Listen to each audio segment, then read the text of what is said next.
នេះគឺជាសកម្មភាពខ្លះនៅពេលពួកយើងបានធ្វើដំណើរទៅលេងទស្សនកម្សាន្តនៅកំពង់ភ្លុកបាទបងប្អូននៅខេត្តសៀមរាបចឹងណាបងប្អូនហើយនេះគឺជាបាទសកម្មភាពខ្លះបាទបើសិនជាបងប្អូនចង់ដឹងថាវីដេអូនេះទៅយ៉ាងណាបាទកុំភ្លេចបាទទស្សនាវីដេអូវីដេអូដល់ចាប់អស់គ្នាបងប្អូនជម្រាបសួរបងប្អូនទាំងគ្នាស្វាគមន៍មកកាន់បាទវីដេអូថ្មីបាទខ្ញុំបានធ្វើបាទដំណើរកម្សាន្តជាមួយនឹងក្រុមគ្រួសារដើម្បីនឹងទស្សនាដើម្បីនឹងជិះទូកបាទហើយកម្សាន្តលេងកំពង់ភ្លុកបាទឥឡូវយើងមុននឹងទៅដល់គឺយើងចាប់តាមធ្វើដំណើរចេញពីផ្ទះសិនបងប្អូនបាទយើងបាទធ្វើដំណើរចេញពីព្រឹកព្រលឹមមកហើយទៅម្ដងហើយពេលយើងទៅដល់ពេលថ្ងៃទៅហើយព្រឹកស្ទះហើយចឹងណាបងប្អូនព្រោះអីឥឡូវនេះកំពុងតែវាយរកខ្លាំងមែនតើបាទនៅតាមបណ្ដាញសង្គមព្រោះអីបើយើងអូសតាណាទៅនេះគឺសឹងតែឃើញបងប្អូនឃើញតែក្នុង TikTok Facebook អីឃើញតែម្ដងបងប្អូនកំពុងភ្លុកហើយភាគច្រើនគឺនឹងតែមានមនុស្សបាទបងប្អូនយើងពិតជាទៅច្រើនមែនតើបងប្អូនបាទចឹងយើងធ្វើការជួយដំណើរពីព្រឹកតែម្ដងទៅដើម្បីកុំឲ្យទៅដល់លើស្ទះហើយចឹងណាបងប្អូនបាទព្រោះអីនៅទីនោះភាគច្រើនគឺសឹងតែរាល់ថ្ងៃតែម្ដងបងប្អូនមនុស្សគឺថាណែនខ្លាំងមែនតើបងប្អូនហើយនេះគឺជាបាទសកម្មភាពខ្លះនៅពេលដែលពួកយើងបានទៅដល់ព្រាមហើយយើងបាទទៅដល់យើងកាន់កែវកាហ្វេមួយសិនបងប្អូនដោយសារខ្ញុំពីព្រឹកមកបានហូបអីទេបងប្អូនបាទហេវខ្លាំងមែនតើបងប្អូនបាទបន្ទាប់ពីយើងបាទយើងទៅដល់ហើយយើងកក់ទូកកក់អីគេរួចហើយបាទយើង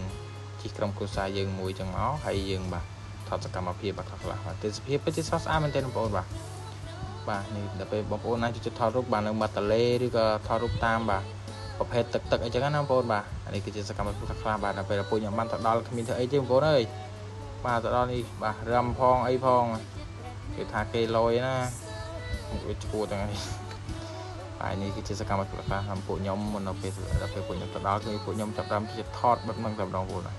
គឺចិត្តតែបែបចឹងតែម្ដងបងប្អូនខុសគេខុសឯងទៀតហើយពួកខ្ញុំទៅដល់បាទពួកខ្ញុំគ្មានធ្វើកាពីថតនឹងទេបងប្អូនបាទដើម្បីសบายចឹងណាបងប្អូនបាទក្មេងៗចិត្តសบายបាទនេះគឺជាសកម្មភាពខ្លះណាពេលហើយបាទយើងចាប់តាមជីកបាទ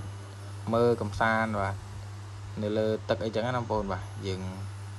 ជីកទូកមើលហើយយើងថតរូបលេងបងប្អូនហើយចិត្តថតរូបឬក៏វីដេអូអីចឹងណាបងប្អូនបាទមកទីនេះក៏ពិតជាត្រូវមែនទែនបងប្អូនណាហើយគឺថាណាមួយដើម្បីយើងជួយបាទគ្រប់គ្រងបាទវិស័យទេសចរនៅបាទនៅស្រុកខ្មែររបស់យើងហ្នឹងឯងបងប្អូនបាទហើយគឺថាឆ្នាំនេះគឺថាខុសពីឆ្នាំរដូវដល់ពេលដែលពួកខ្ញុំបានទៅចឹងណាបងប្អូនបាទដោយសារតែ2-3ឆ្នាំមុនដល់ពេលដែលពួកខ្ញុំបានទៅហ្នឹងគឺថាផ្លូវគេអត់តាមបានធ្វើទេបងប្អូនបាទដោយសារយើងទៅហ្នឹងគឺថាផ្លូវដីក្រហមចឹងណាបងប្អូនហើយខ្ញុំសង្កេតឃើញថាមានភ្ញៀវទេសចរទៅច្រើនមែនទែនបងប្អូនបាទគឺមានភ្ញៀវទេសចរទៅច្រើនមែនតើបាទសឹងតែរាល់ឆ្នាំតែម្ដងបងប្អូនបាទ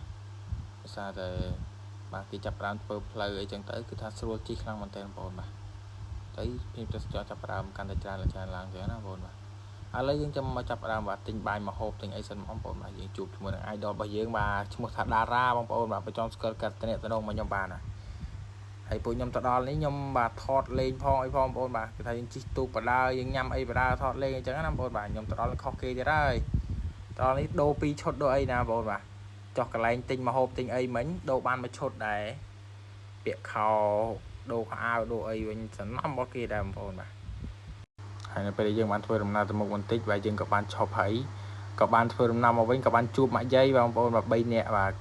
ម៉ាក់យាយចៅទូក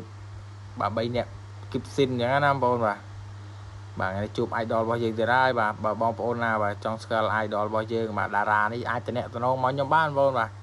លេខទូរស័ព្ទបាទ Facebook account អីចាំខ្ញុំដាក់ឲ្យបាទបងប្អូនតំណមកខ្ញុំអញ្ចឹងណាបាទនេះបាទគឺជាសកម្មភាពបាទសម្រាប់មនុស្សដែលជួយចិត្តថតរូបបាទខ្ញុំជាមនុស្សម្នាក់ដែលជួយថតរូបអីចឹងណាបងប្អូនដល់ពេលទៅដល់ទីថតទៅបាទដៃ2ដៃ3អីចឹងគេណាបងប្អូនតែមិនមើលស្បែកទេបងប្អូនអើយមិនមើលស្បែកមុខទេឡើងខ្មៅតែម្ដងបាទហើយអសូរតែស្អាតបងប្អូនអានេះប៊ូលីខ្លួនឯងតិចណាបងប្អូនបាទសូមអរគុណបាទបងប្អូនបាទសម្រាប់ការតាមដានទស្សនាវីដេអូនេះពីដើមបាទរហូតដល់បញ្ចប់វីដេអូចឹងណា